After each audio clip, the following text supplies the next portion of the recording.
हाँ तो दोस्तों, फिनो पेमेंट बैंक का स्टॉक लगातार क्यों गिर रहा है उसके बारे में हम इस वीडियो में बात करेंगे और जानेंगे कि आपको फिनो पेमेंट बैंक के अंदर इन्वेस्ट करना चाहिए या नहीं। चलिए शुरू करते हैं। तो देखिए, मुझे यहाँ पे एक सबसे बड़ा मेन रीजन वो ये लगता है कि ये कंपनी को मार्केट बिल्कुल भी अभी लाइक नहीं कर रहा है और इतना लोग जानते भी नहीं है। और यहाँ पे मार्केट, अगर जो लोग भी ये कंपनी को देख रहे हैं या फिर बैंक को देख रहे हैं, तो वहाँ पे ये कंपनी को बिल्कुल भी अच्छी वहाँ पे लोगों को नहीं लग रही है। क्योंकि अगर आप देखोगे जिस तरीके से ये कंपनी को आईपीओ में रिस्पॉन्स मिला था, तो आईपीओ का रिस्पॉन्स भी कंपनी का इतना अच्छा नहीं था। और उसके बाद में अराउंड डिस्काउंट भी ये कंपनी की लिस्टिंग हुई थी और उसके बाद में लगातार हमने यहाँ पे ये स्टॉक में करेक्शन देखा है। अगर हम कंपनी के नंबर्स की भी अगर हम बात करेंगे, तो मेन बात ये है कि यहाँ पे जो कंपनी की जो मेन प्रॉफिटेबिलिटी है वो कंपनी की अदर इनकम से आती है। अब अदर इनकम यानी कि देखिए, अगर आप देखोगे जो फिनो पेमेंट बैंक है, तो इसका जो मेजर बिजनेस जो आता है इनको, वो इनके थर्ड पार्टी प्रोडक्ट्स आता है। अब थर्ड पार्टी प्रोडक्ट्स यानी कि जो क्रेडिट कार्ड हो गया, डेबिट कार्ड हो गया, जो ट्रांजेक्शन वगैरह होते हैं, जो आधार कार्ड वगैरह के जो ट्रांजेक्शन वगैरह होते हैं, वो ये कंपनी प्रोवाइड करवाती है। और जो एक तरीके से अगर आप देखोगे जो कैश विड्रॉवल्स वाली जो सर्विसेज होती है, तो ये सारी अदर कंपनी के अदर इनकम में आती है। तो उस पॉइंट ऑफ व्यू से अगर आप देखोगे, अगर मेन इनकम अगर कंपनी की अदर इनकम से आ रही है,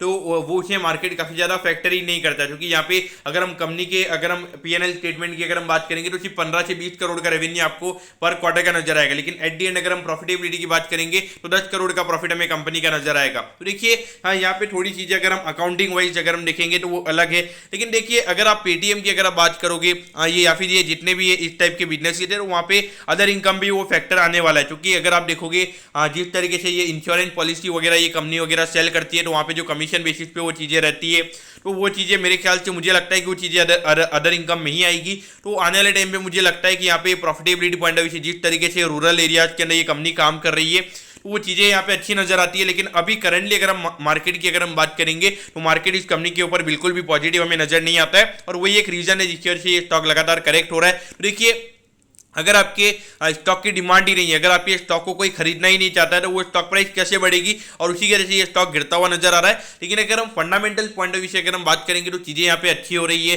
अगर हम मैनेजमेंट की कमेंट्री की अगर हम बात करेंगे, तो वहाँ पे काफी ज्यादा पॉजिटिव कमेंट उनकी तरफ से देखने को मिल रहे हैं। एक नए नए प्रोडक्ट वो अपने प्रोडक्ट पोर्टफोलियो के अंदर लॉन्च कर रहे हैं। और वहाँ पे लगातार अगर हम ग्रोथ एक्सपेक्टेशन की अगर हम उनकी बात करेंगे, तो डबल डिजिट की ग्रोथ एक्सपेक्टेशन वहाँ पे उनकी नजर नहीं आ रही। उनकी ग्रोथ एक्सपेक्टेशन के जो नंबर है काफी हाइयर साइड में हमें नजर आते हैं। अभी कल परसों जब मैं मैनेजमेंट की कमेंट्री पढ़ रहा था, तो वहां पे उनका कहना था कि आने वाले 4 से 5 साल में जो उनका मर्चेंट बेस है, वो आने वाले 4-5 साल में वो 3 गुना करना चाहते हैं। तो डेफिनेटली देखा जाए तो यहाँ पे जो ग्रोथ की एक्सपेक्टेशन से काफी ज्यादा है। और अगर हम पी रेशियो की भी अगर हम बात करेंगे, अराउंड 35 के पी रेशियो पे ये कंपनी भी ट्रेड हो रही है। और एक प्रॉफिटेबल हमें यहाँ पे ये एक फिनटेक कंपनी नजर आती है। तो देखिए, प्रॉफिटेबल फिनटेक कंपनी होना भी यहाँ पे काफी बड़ी बात है। लेकिन यहाँ पे एक बात ये कि काफी बड़ा एक फ्रेंचाइज वैल्यू नहीं है, यानी कि आप पेटीएम से इसको कंपेयर नहीं कर सकते। क्योंकि पेटीएम की जो ब्रांड वैल्यू की अगर हम बात करेंगे, तो वो काफी ज्यादा है। लेकिन जिस तरीके से ये रूरल एरियाज के अंदर ये कंपनी काम कर रही है, और वहां पे बिजनेस का जो स्कोप है वो मेरे ख्याल से काफी ज्यादा में नजर आता है।